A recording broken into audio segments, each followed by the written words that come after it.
We don't have a lot of time. I would like to invite people to come to that mic if they have a question. But please ask a question, don't give a statement, so that we can get some response from some of our people up here. And give your name, please.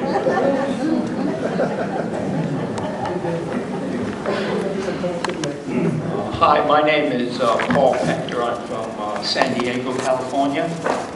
And before I give my question, I want to commend the full panel for their commitment and their focused energy in the name of social justice. And I pay tribute to you all. My question is related to my wondering whether you share a major concern that I have, which is that the grassroots social movements in this country are inhibited from reaching their potential due to the absence of organizational unity on the revolutionary Marxist left. So I have two questions that are related to this wondering that I have in listening to you all, and actually in my observations over doing work over many years in the past. To what extent do you think your work as movement activists would be enhanced by the existence of a united, growing, and vibrant organization of revolutionary Marxist leftists? And number two, how urgent is it for you to address this now?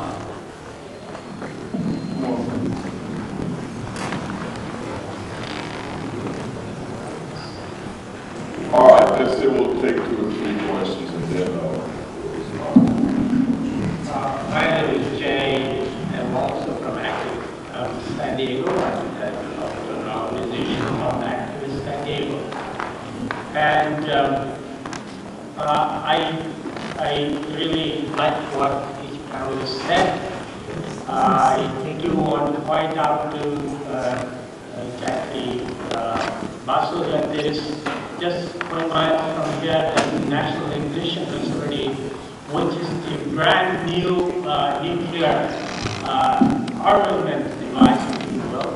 And I think there has to be something done about its direction.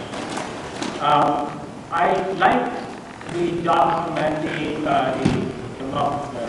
democracy charter, and it's very eloquent. It's, I think, it focuses on the right point.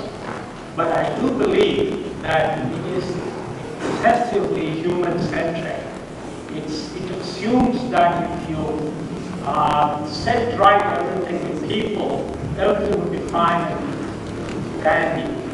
It ignores a particular aspect of the environment. Environment is what we live in. We belong to the world development complex, according to Ishmael. So I would like to see that the environment basis, the environment issue is placed right out front in this charter.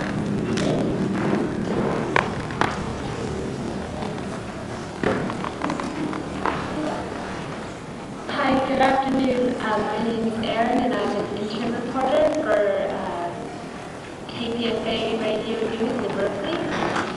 And so I thought that the panel did a good job of expressing the injustices and problematic relationships that are going on in our country today. And I think Steve touched upon a good point when he said that socialism, or kind of like the general understanding of socialism today, is kind of based upon these vague notions of wishes of free this and free that, or on the other side, just a fear of total state domination and the loss of our freedom of choice. And so what I was wondering is, is there a country or a place or a system where there's a model of working socialism, or at least elements in a system that we can use today in America to kind of promote socialism for the 21st century? Is there, for example, a working people's agenda already intact someplace? I'm not sure whether domestically or internationally.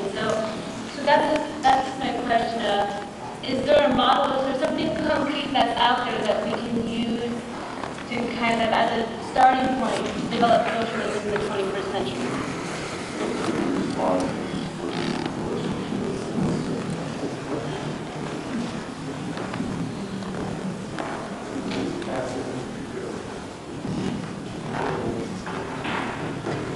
So, on the question of the social movements being strengthened by the existence of a stronger socialist left, yes, I think that's true. And it is a question that I think I and a lot of people are obsessed with. One thing that I think is important for us to keep in context, or at least that's been important for me in thinking about, is that I think one of the central challenges of the left at this point in time is that it's not made up of the people who need to be made up of, who need to be the majority of the socialist left.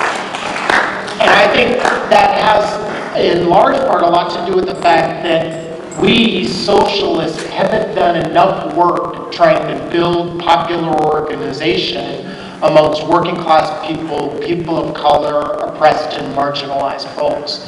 And so, to me, one of the things that's interesting, I think, is that over the past 10 to 15 years, there's been an incredible development of popular organization in working class communities and communities of color.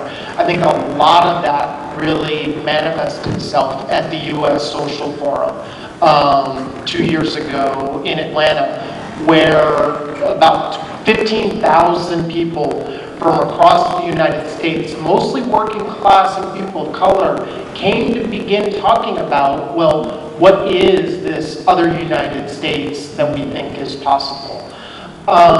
And I think with that, there's actually been the development of political consciousness amongst many of the organizers and leaders of those organizations, such that there is now the possibility of actually being able to reconstruct the left such that it's deeply rooted and has leadership of working class folks and folks of color.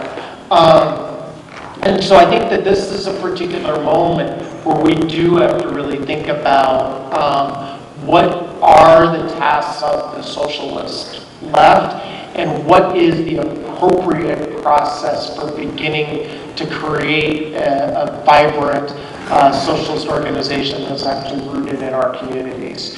The other quick point that I would say is that I think that this question of what does socialism look like is a really pressing question. I know for me, going to Cuba turned my head inside out.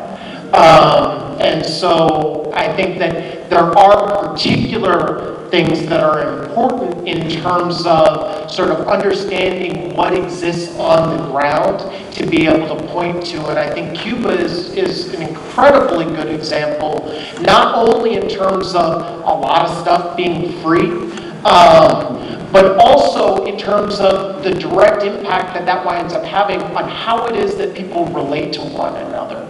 And clearly there are struggles and challenges there, but I think that being able to talk about what it means to develop community in a context like Cuba is really important. But I think the other thing that has been helpful for us within our organizing at Power is just the project that's going on in Venezuela.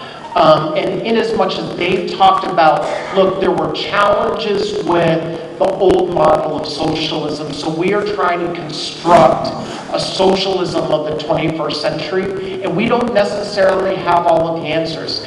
I think it's been an interesting opening that then allows for us to take a principled stance against capitalism, against imperialism, but then also trying to sort of leave ourselves open to the prospect of creativity in new approaches.